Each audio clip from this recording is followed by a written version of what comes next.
আসসালামু আলাইকুম ভিউয়ার, সবাই কেমন আছেন? দেশ এবং বিদেশ থেকে যারা ভিডিওটি দেখছেন তাদেরকে জানাই শুভেচ্ছা ও স্বাগতম। আলেঙ্গা রংপুর 6 লেন মহাসড়ক প্রকল্পের আওতায় আজকে আমি আপনাদেরকে কাজের আপডেট জানাবো গোবিন্দগঞ্জের।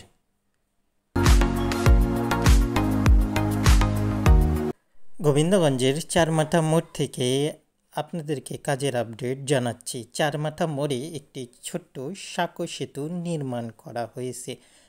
নবনির্মিত সাঁকো সেতুটিতে বর্তমানে পানি দেওয়া হচ্ছে। পাশেই আপনারা দেখতে পাচ্ছেন যে দুপাশে দুটি সার্ভিস লেন, যেই সার্ভিস লেন দিয়ে গাড়িগুলো চলাচল করছে। তবে সার্ভিস লেন এখানে প্রশস্ত না হয় যানজট লেগেই থাকে।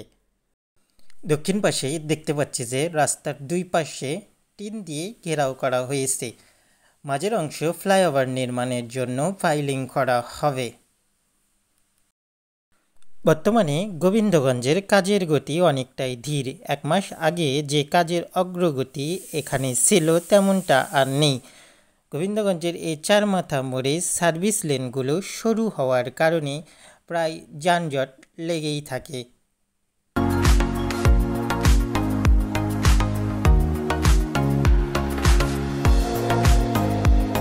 চারমাথা মোড় থেকে উত্তর পাশের রংপুরমুখী সড়ক দিয়ে সামনের দিকে এগিয়ে যাচ্ছি। বর্তমানে কাজ কী অবস্থায় রয়েছে এ অংশে তেমনটা আপনাদেরকে জানাবো। আশা করি আপনারা পুরো ভিডিও ধৈর্য সহকারেই দেখবেন। চারমাথার মোড় থেকে 100 মিটার উত্তরে ফ্লাইওভারের জন্য র্যাম্প নির্মাণ করা হবে, সেই জায়গাটি বর্তমানে আপনারা দেখছেন। বর্তমানে গোবিন্দগঞ্জ মহাসড়কের মূল সমস্যা হচ্ছে যানজট।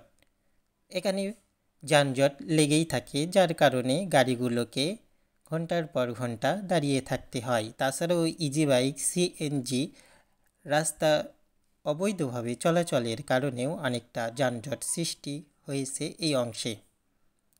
দক্ষিণ গোবিন্দগঞ্জ যে আমরা দেখতে পাচ্ছি যে এখানেও টিন দিয়ে ঘেরাও করা হয়েছে, তবে কোথাও কোনো কাজ চোখে পড়ল না।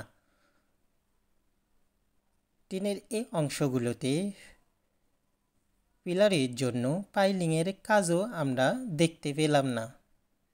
প্রায় 200 মিটারের মতো টিন দিয়ে ঘেরাও করা হয়েছে।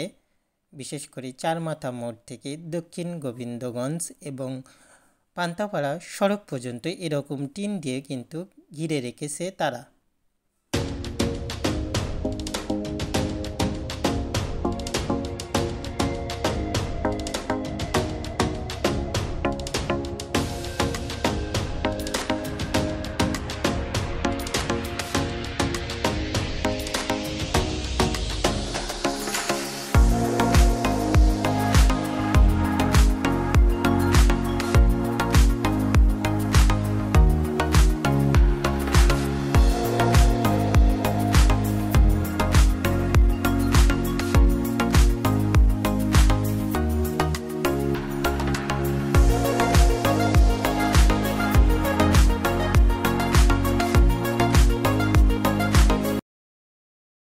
বেশ কিছুক্ষণ পরে সার্ভিস লেনের এই অংশটি যানজট মুক্ত হয়েছে, গাড়িগুলো এখন অনায়াসে যাচ্ছে।